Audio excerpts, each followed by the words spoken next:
And what the enemy loves to do is to take a good gift that God gave you and twist it and disfigure it. Like this man's hand was disfigured. That's what had happened to the people's hearts, so that they had taken a gift and turned it into a prison. They were serving something that was supposed to be serving them. When God sees you chasing material possessions, He says, that stuff is meant to serve you. Why are you serving what I gave to serve you?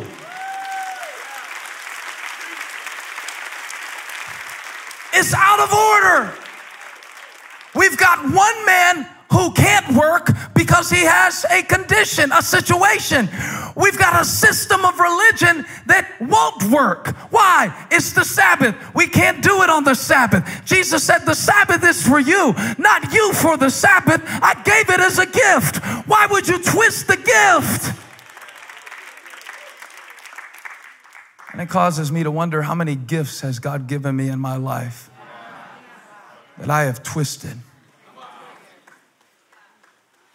God gives you people in your life so you can encourage them, and then you become so needy, you twist the gift and ruin the friendship.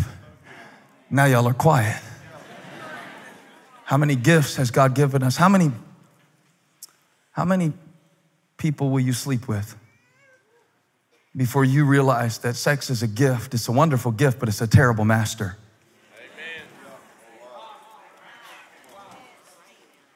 Within a certain context, it's a wonderful gift, but if you get it twisted, it begins to take over your life.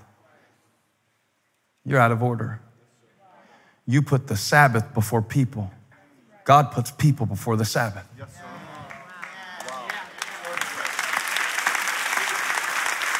Religion always gets it twisted, though.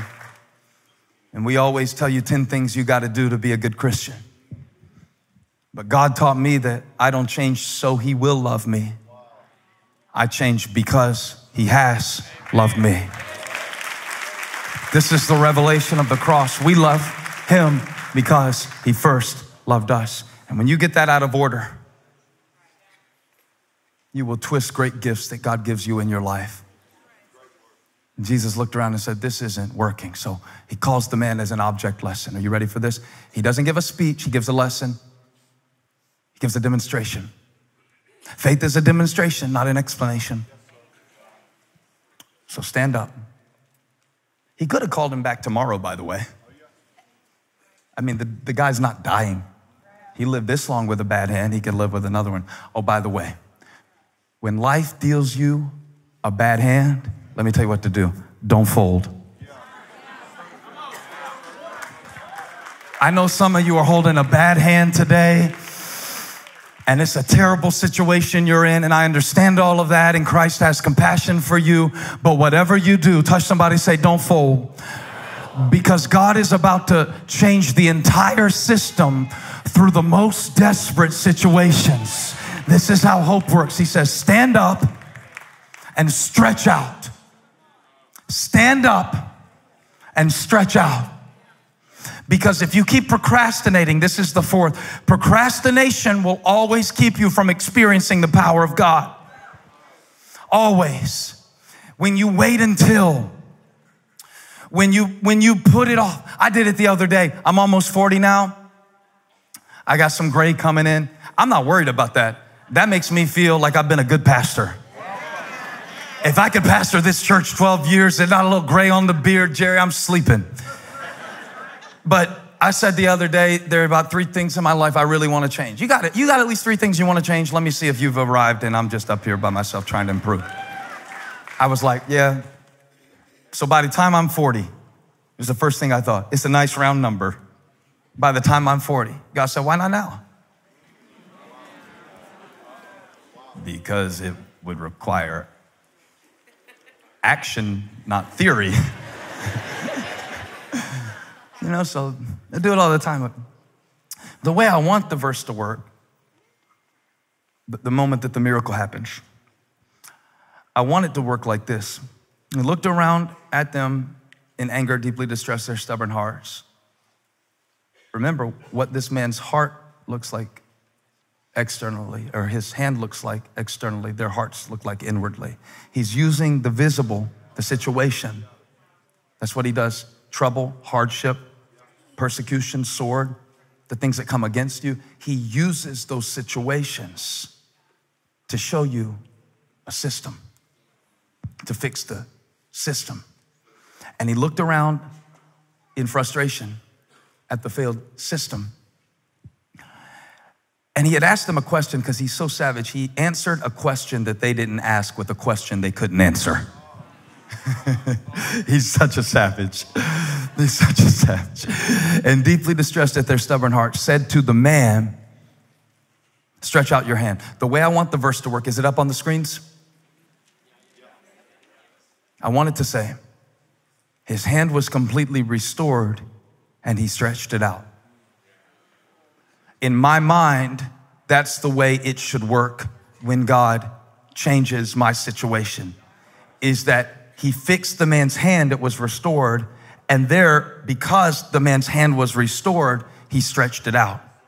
What we find instead in the syntax is this: in the order it happens, there is a revelation of the way God works.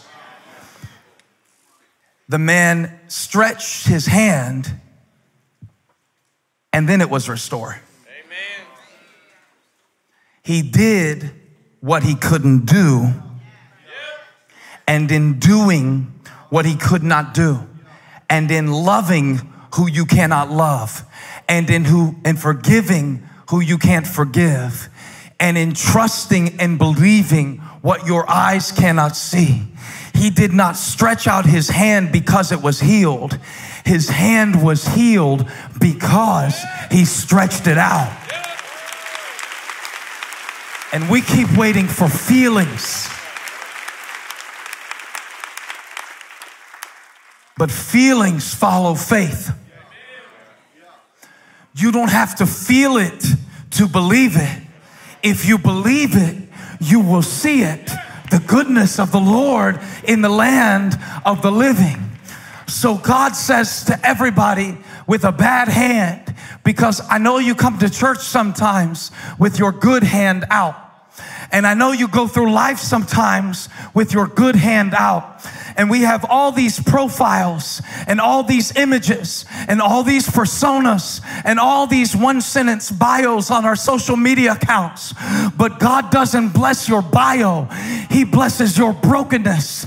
And it is only when you lay down, here's the fifth one, your pride, to stand up in the middle of controversy, to stand up in the middle of a hopeless, desperate, naked situation, to stand up in the middle of famine, to stand up in the middle of lack, to stand up in the middle of weakness, to stand up in the middle of discouragement, to stand up in the middle of failure and stretch out your hand and stretch out your faith and open your heart and believe that He is here and all things are possible.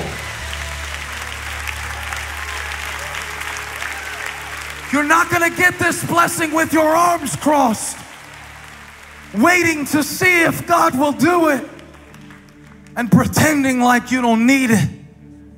He stretched His hand. Jesus healed him in an unusual way, at an unusual time, on an unusual day. On the day they weren't supposed to do any work, the man's hands started working again. You know when God's gonna do it? When you least expect it. You know who God's gonna do it through? The ones who least deserve it. You know who's not gonna get it? The one who's just sit there waiting. But if you don't mind praising Him right now, I would love to see you stretch your hands, clap your hands. Come on, Blakeney. Come on, Rock Hill. And lift your voice. Don't praise Him because you got the blessing. Praise Him because He is the blessing.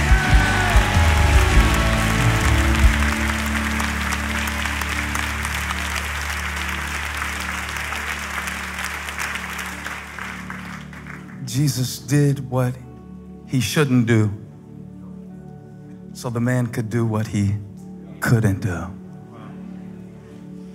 Right there with all the critics watching and all the people who didn't like it. Didn't matter, because they were out of order. You keep going to people, you're out of order.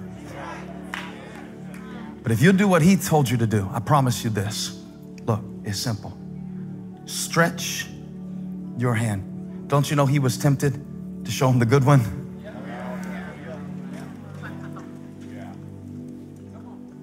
So then it's on the other hand, right hand. The hand that you need to be a good husband, the hand that you need to be a good father, the hand that you need to get the disciplines working in your life. Because you got some things that aren't working, but you didn't know why. You keep running from situation and you're so stressed out from situation to situation, to relationship, to relationship, to relationship, to thing, to thing, to thing, to job, to job, to job. From high to high to high. It's a system. So he said, I'm gonna do this. Jesus found a loophole because he's a savage. He said, I can't set the man's hand back in place today because it's the Sabbath, and I didn't come to break the law, but to fulfill it. So watch what he does. Jesus tells the man, stretch. Everybody say stretch. Stretch. And he doesn't touch him. The Pharisees are watching. You can't do that. It's the Sabbath. No working on the Sabbath. Jesus said, oh, this isn't working. It's a word. I didn't stretch my hand. He stretched his. So that's why now I know why he went to the cross. So it wouldn't be from my works. Now I know why he stretched his arms. Now I know why he did it, because I couldn't. Now I know it's by grace through faith, not of works. So I can't boast. The only thing I can do is lift my hands. Hey, thank you for watching. Make sure you subscribe to this channel so you don't miss a single video or live stream, and share this video with a friend. And don't forget, you can join me live every Sunday. Thanks again for watching.